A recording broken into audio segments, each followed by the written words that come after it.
Correct. Yes, sir. No, I don't suggest you do anything because that would mean that I'm giving investment advisory advice, and I'm not a registered investment advisor anymore. But I would just tell you, success leaves clues. Is the cash buried somewhere on the building? What? No. Our cash is in between 3 and 5 currencies that we rotate. You said Swiss, Canadian? Well, no. In recent years, recent months, it's been Swiss, English, and American in recent years. And at one time we had 1 or 2 other currencies. But all the currencies are in the free world, Western world. And but we don't try to play the market. It's like trying to hold a falling knife, gripping a falling knife. I don't know anybody that has been able to pick the top of a market, and I don't know anybody that's been able to pick a bottom of a market. I'm better at top markets than bottom markets. And but I mean, when they all these collages or whatever they're called that are worth all this money, it's just the guys that I know that are in the know, they don't understand. That doesn't mean we're right,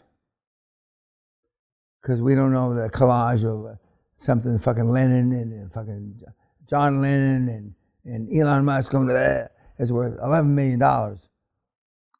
But just think about it. What are they fucking smoking?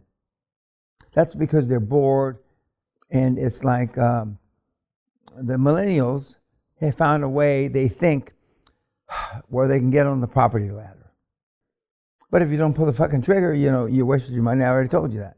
But the kids that are talking or listening to me, or ostensibly listening to me, it's a cult-like following the Joe Rogan, who I happen to like, Elon Musk, who's okay, Warren the Buffett, who's okay, but then you don't do anything. So why are you listening to him? I'd be rather rolling around with hookers with big tits. If I'm not going to do anything, at least I'm getting my nuts off. Well, now you kids don't get your nuts off. I didn't show the chart, maybe I did. 29% of the men under 30 didn't get laid in the last year. Fuck! Jesus Christ! Might as well cut your fucking dick off. 29%. 31% under 30 live at home. For those of you that live at home, what do you take turns? Your parents fuck on Tuesday and you fuck on Wednesday? Or you just roll over and fuck your mom in the ass? What, when I was 17, the first time I ran away from home, I couldn't imagine fucking in the same house that my parents lived. But now it's norm. Fuck,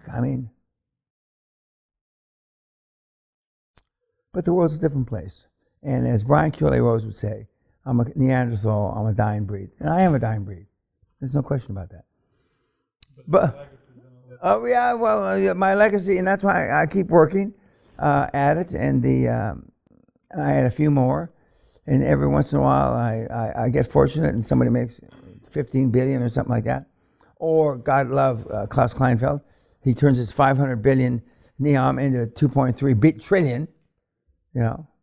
But I still remember the first meeting I had with Klaus, like it was yesterday. And 20-some years later, he's been super terrific. And they call him the Davos man. And that's why, I believe, Prince Howard picked him, because he's got big vision, 23rd century, 24th century.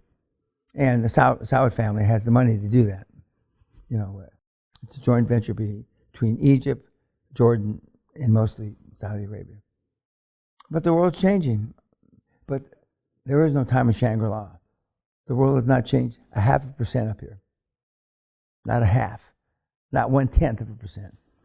And that's why we're in trouble, and that's why I'm going to bring finance and a new way of thinking to Angus first, Scotland second, and in Westminster 3rd. May 2024. And unless some superstar comes, 24, not for 2.5 years. Unless some superstar comes out of the wall, I have raised more money in the history of this country, not just Angus.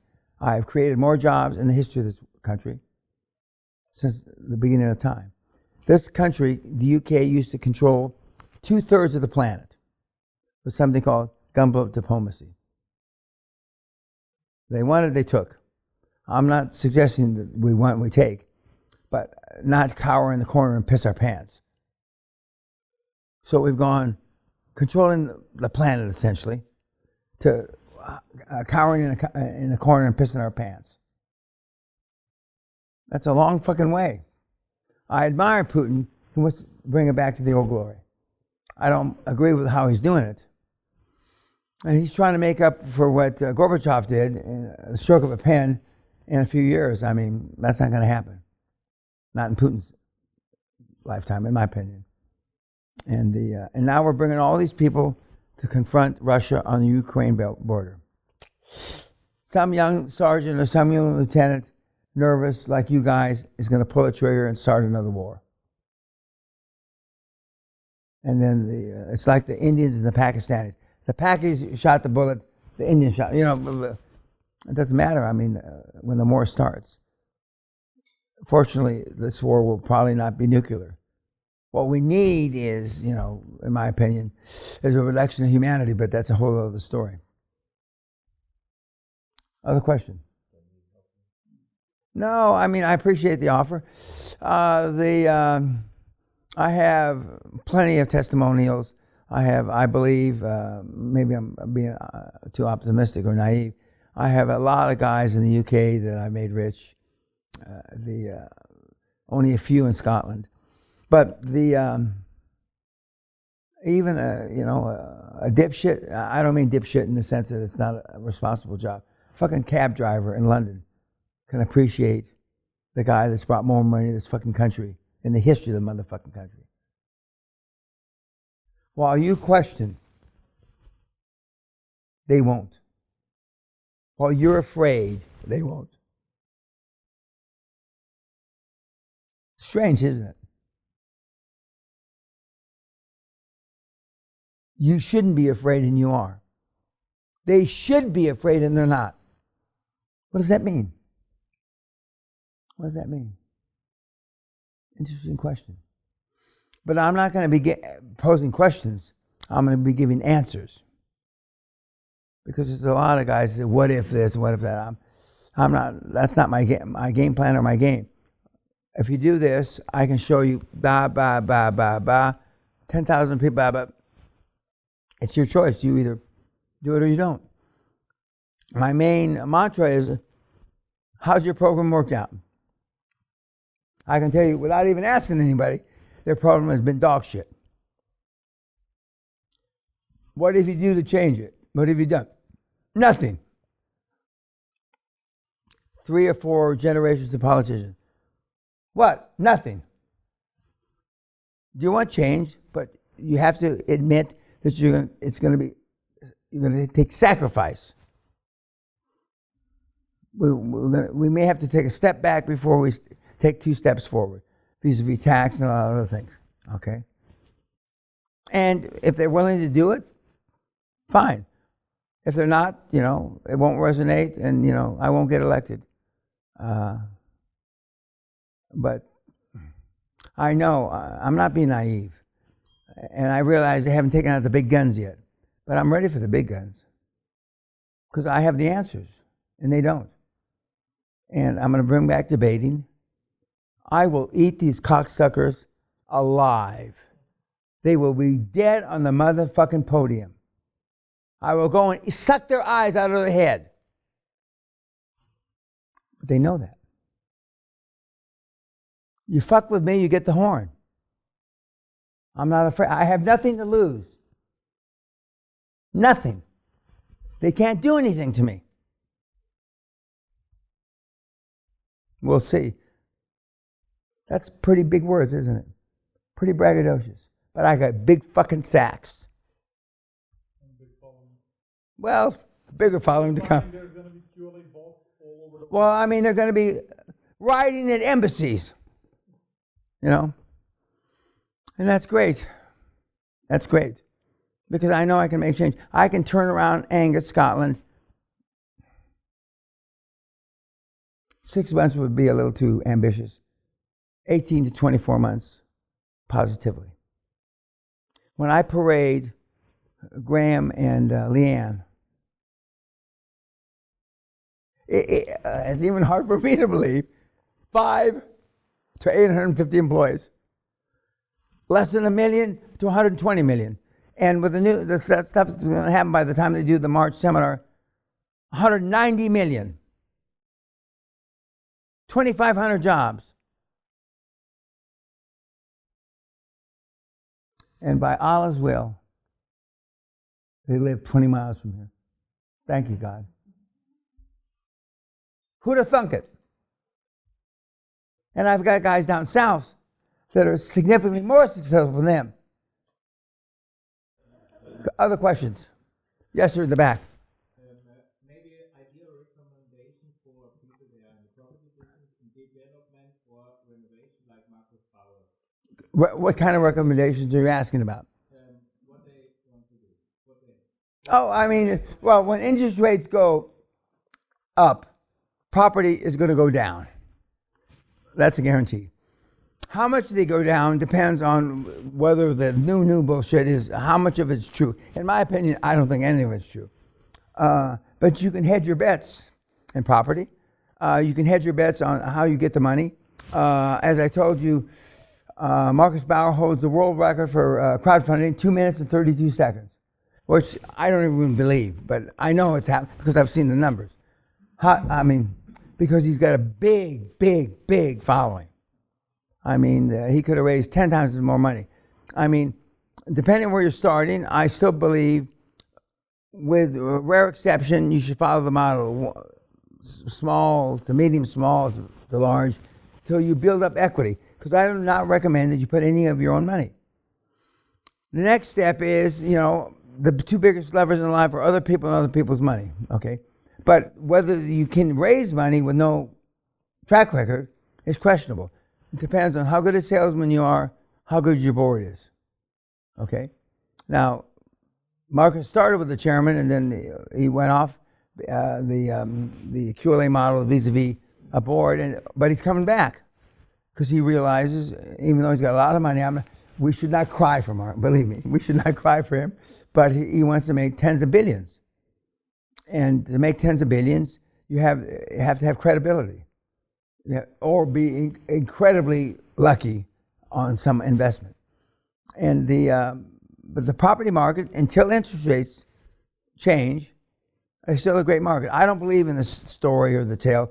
God only made so much real estate, and so it's got to go up in valley. You are not old enough to remember the property depression of the early 90s in London. Sally and I were there, and condos that you paid $6 million for were worth $2 million in 18 months. See, you guys don't remember that because you weren't alive. Property markets in New York City, property markets in Chicago and other places dropped 40, 60, 80% until it bottomed out and they shook out all the weak investors. Property market in New York during Corona dropped 20, 30%. But there was enough foreign buyers, most of them from the Middle East, that propped up the market. Well, at some juncture, the Middle East is not going to prop up the market. They have been the default for property around the world. I don't think that they've been the default for the property market in Austria, because Austria is not a primary market, contrary to what the Austrians think. Austria is a secondary market. And one of the things that Marcus plans is to go into Germany and the UK. If he had gone into Germany and the UK 5 years ago, fuck. And that's what he thinks, fuck, but I only listen, blah, blah, blah. I'm not always right, but I'm almost always right. And the best barometer that is my intuition, and I can sense top markets, topping. I'm not as good as picking bottoms. But if you pick tops, that means you get out. I mean, so you don't pick bottoms. So, but if you learn to pick tops or follow the economic trends, which I'm very, very good at, and you know, but I watch this stuff 12, 15 hours a day, and I've got 3 TVs, CNBC, BBC, Al Jazeera, and all these things, and I assimilate the information quite well. And but you know, you don't do that. But you know, somebody on your, or the combination of your board, you should have a pretty good feel what the market is. But if you have all of these high priced, they're not high priced because you're not paying them anything in the beginning. But if you don't listen to them, then why have them? You know, I resigned from, no, not recently because I'm not getting on any more boards, but I've resigned from 50 boards in the last 28 years because if you don't listen to me, why am I there? Why am I getting this 20% for free? And I give the thing that you're most worried about, getting the stock back from these people after you give it to them. I've had 3 times in almost 30 years that we had any problem getting the stock back. 3. Because most of the people, not because they're so honorable, or not because they're so honest, but because they realize minority shareholders have fuck all for rights. Unless they're going to go to court, which nobody has the nuts to go to court anymore, they know they might as well give the stock back. And that's exactly what happens. What would you say to people looking to buy outright?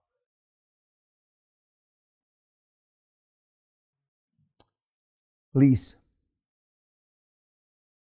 But those are peanuts money. I mean, it may be big money, but I mean, that's peanuts, you know. I mean, the average house price in Southern California is $500,000. That's including the ghetto. Houses in the fucking ghetto cost $400,000, $500,000, $600,000. I look at this house. Are you talking about 50, 60 grand? No, 500, 600. I look at fuck that clap house that I show in the picture is a $350,000 house now in East LA. The toilet is falling through the floor. The roof is falling. I mean, inflation, you know. If my grandmother was still alive, she said, we should have waited 20 years to sell it. Okay, Grandma, okay, maybe. The roof was falling in, Grandma. I mean, you know, I was worried that a fucking timber would crack her in the head and kill her, you know. And she just would put out bowls to catch the water. And that hurt me, you know. And she says, finally, okay, I'll take your help. We had contractors, architects. I mean, it was like a fast-forward movie. And she said, all these people in my house, I don't want, Grandma, we'll put you in a hotel, the Hilton, and we'll take her all this shit. And one of the happiest days of my life, she let me fix that place up. And the other questions? What do you think about China and the Silk Road? Do you think they're going to take over? Not anytime soon, but, you know, China's got a 50, 100, and 200-year plan. We got a 4-week plan. They're much more geared mentally, emotionally, than we are. We're weak. Now, if we came to a big war, we'd gather together like we did during the Korean War. We'd gather together like we did in World War II. And we'll come together and we'll kick their ass. But, I mean, the volunteer army, even though it's very good, it's not as good as before. And remember, I came back from the Vietnam War. They spit on me. Now they say, thank you for your service. It was great. So we're kind of up and down. We made a mistake leaving Afghanistan, in my judgment. We may not be back to fight in Afghanistan again, but we're going to rule the day. I mean, it's 96 or 93% starvation there. It's pretty shitty. But it's more shitty because we're losing credibility worldwide because we promised them we wouldn't do that. We promised them, and we've gone back on that.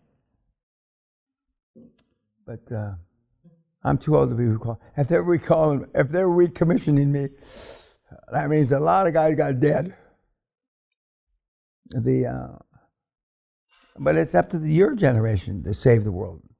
I mean, my generation hasn't given up. But I haven't given up, but I realize that I'm pissing in the wind, so I would rather, to the extent that I'm worried about the condition of the world, if I'm saving it through you. Because, I'm fat, dumb, and happy up here. And I've been fat, dumb, and happy up here, more fat recently than when I first moved here 37 and a half years ago. But I knew what the world was going to turn to. That's why I came here. I knew what the U.S. was going to turn to. That's why I came here. I knew what Southern California was going to turn to. That's why I came here. And I never thought I'd see the homeless like Southern California's turned into Los Angeles, etc. I never thought I'd see that. But it has, unfortunately. But I'm not losing any sleep over it. And I've told a few of my friends that I've still got, not many of them are still alive, but they're stuck in time, really. They're in a time warp. Most of your families are in a time warp.